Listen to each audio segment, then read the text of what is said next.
7.5 বছরের একটা বাচ্চার প্রতি মানুষের যে এই যে প্রতিহিংসার বহিঃপ্রকাশ, অর্থাৎ সমাজে মানে কত ধরনের নিকৃষ্ট মানের মানুষ থাকলে এরকম অন্যায় কাজ করতে পারে। তারা রাত্রির মধ্যেই আসামিদের মধ্য থেকে সন্দেহজনক না, যারা স্বীকারোক্তি দিয়েছে ইতিমধ্যে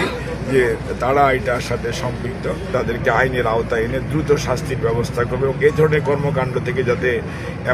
এমন একটি ব্যবস্থা করবে যাতে অন্যরা কেউ এই ধরনের কর্মকাণ্ড করার কোনো উৎসাহিত না বোধ করে এবং সবাই যাতে বিরত থাকে। কালকে সন্ধ্যার পরে নবাবগঞ্জ উপজেলার কুচদহ ইউনিয়নে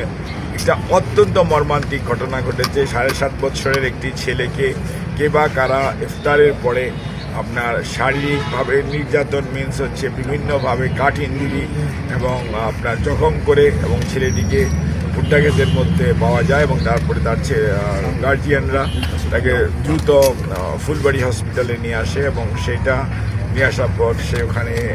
মৃত্যুবরণ করে। ইন্না লিল্লাহি ওয়া ইন্না ইলাইহি রাজিউন। কাজে সেই শামসের যে 7.5 বছরের একটা বাচ্চার প্রতি মানুষের যে এই যে প্রতিহিংসার বহিঃপ্রকাশ, অর্থাৎ সমাজে মানে কত ধরনের নিকৃষ্ট মানের মানুষ থাকলে এরকম অন্যায় কাজ করতে পারে, সেটার জন্য কালকে রাত্রেই আমরা জেলার পুলিশ সুপার, জেলা প্রশাসক সহ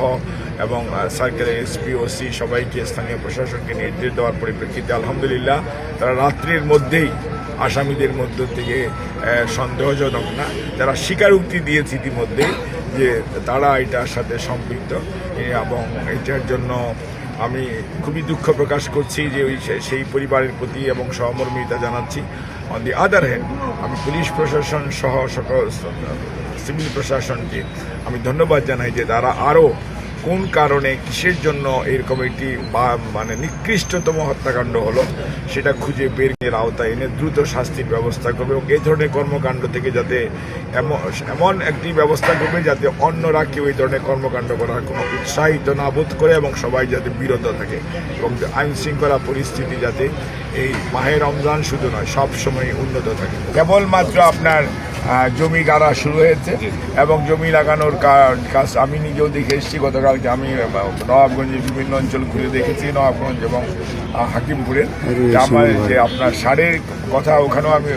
সমন্বয় সভায় আমি আলোচনা করেছি। আজকেও কিছুক্ষণের মধ্যে আমাদের সমন্বয় সভা হবে, সেখানেও আমি আলোচনা করবো এবং কৃষকের যাতে সার এবং সেচ এবং বিদ্যুতের জন্য যাতে সেচের কোনো সমস্যা না হয় এ ব্যাপারে ইনশাআল্লাহ বর্তমান সরকার সচেষ্ট আছে এবং আমাদের এখানকেও ইনশাআল্লাহ কোনো সমস্যা হবে বলে আমরা মনে করি না।